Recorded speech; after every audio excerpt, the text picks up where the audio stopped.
كلنا عندنا أحلام عايزين نحققها، بس مستنيين الوقت المناسب اللي هنبدأ فيه، وتعدي سنة و2 و3 وأول ما تيجي سيرة الحاجة اللي كنا عايزين نبدأ فيها دي نبدأ نفرح ونكون مبسوطين والفرحة هتنط من عينينا، وأول ما تفتكر إنك ما عملتهاش بعد السنين دي كلها تبدأ تزعل وتحزن، والفرحة اللي كانت من شوية فرحة ما بقتش فرحة خالص. والفيديوز اللي انا بعملها دي من 2019 وانا عايز اعملها، فضلت اجل واجل واجل والحياه شغلتني، وكنت قلت السبب في فيديو قبل كده. والمهم كلنا بنستنى الوقت المناسب. هو في وقت مناسب؟ هو ولا في نفس الوقت، وهوضح الكلام ده في فيديوز بعدين. بس لحد دلوقتي هقول لك ان مفيش وقت مناسب ولا ظروف مناسبه اننا نبدا، ولازم نتعلم ان اللي ممكن تعمله دلوقتي مش هتعرف تعمله بعدين، والوقت اللي قدامنا ده هديه من ربنا لازم نستغلها صح، وهو غالي لان اليوم اللي بيعدي عمره ما هيرجع تاني. واكتر حد حاسس بالموضوع ده انا لسه داخل الجيش كمان 5 ايام، فحرفيا بعد الثواني اللي بتعدي مش اليوم. احنا دايما بندور على الطريق الاقصر والاسهل، ونفضل دايما في منطقه الراحه، وصوتنا الداخلي الشرير اللي هو اسمه ذا انر.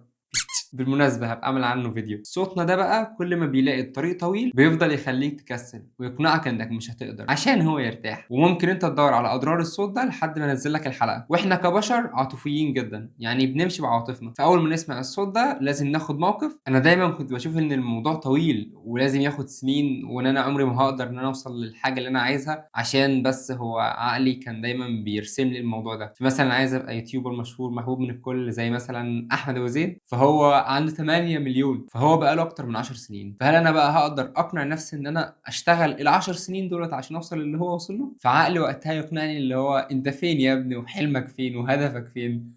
فاقعد بالله عليك وما تتعبنيش معاك ولا تتعب نفسك. ونفس الوقت اللي عقلنا بيقنعنا ان احنا مش هنوصل لحلمنا، لازم نصد ونقنع نفسنا ان مفيش كتاب اتكتب في يوم وليله. المهم انك تستمر على الموضوع ده. لما بنشوف حد ناجح ومحبوب وسط الناس انا عايز ابقى زي الشخص ده، احنا بنغفل عن البروسيس اللي هو مشي فيها دي كلها. لا انا عايز النتيجه بس، مش عايز التعب والبهدله اللي هو بهدلها. وصدقني انت عمرك ما هتبقى مستعد، ولا هيجي وقت تقول انا خلاص بقى انا هبدا دلوقتي. انا مثلا يا عم قدامك اهوت بضرب المثال على نفسي، جبت فون فعايز كاميرا، جبت كاميرا فعايز اضاءه، جبت اضاءه فعايز مايك، جبت مايك، عايز بعد الكاميرا عدسات للكاميرا، وهكذا. وعايز بقى حاجات كتير، وعايز.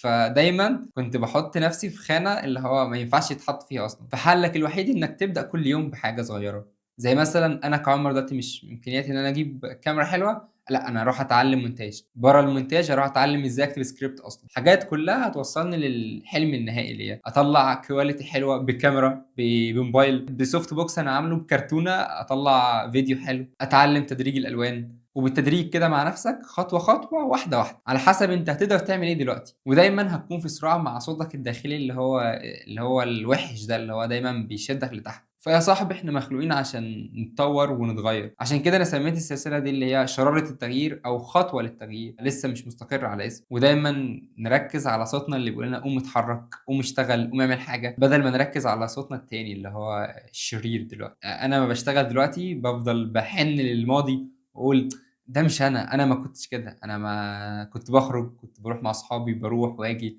واعمل اللي انا عايزه. انا الجيش بتاعي كمان 5 6 ايام حرفيا، ودلوقتي قاعد بشتغل وبصور. اللي هو انا ما بقتش زي الاول، او انا اتغيرت شويتين 3 4. فقشطه انا مبسوط بالتغيير ده. ما بقيتش اسمع لصوتي الداخلي اكتر، وبقيت احط الصوت اللي انا عايزه. ودايما هيكون جواك صوتين، اللي هو الصوت الاولاني صوت بيقول لك انك زي اصحابك وكمل يا ابني حياتك وبلاش التعب والفرهده اللي انت عمال تحط نفسك فيها دي، انت لسه صغير. وصوت تاني بيقول لك هات اخرك وانت هتقدر توصل، والكلام الجميل قوي ده. نرجع للصوت الاولاني اللي بيقول لك يا ابني ارجع بقى للي انت كنت فيه، خروجات الصحاب والله ما هتتعوض، انت في سن ما ينفعش تضيع منه وقت. وصوت تاني بيقول لا ممكن نوصل. وعشان اتخطى الموضوع ده لازم اقف وقفه مع نفسي، واقعد كده مع حالي في اوضه وامسك ورقه وقلم واكتب انا عايز ابقى ايه، او افكر، مش مجرد كتابه كمان.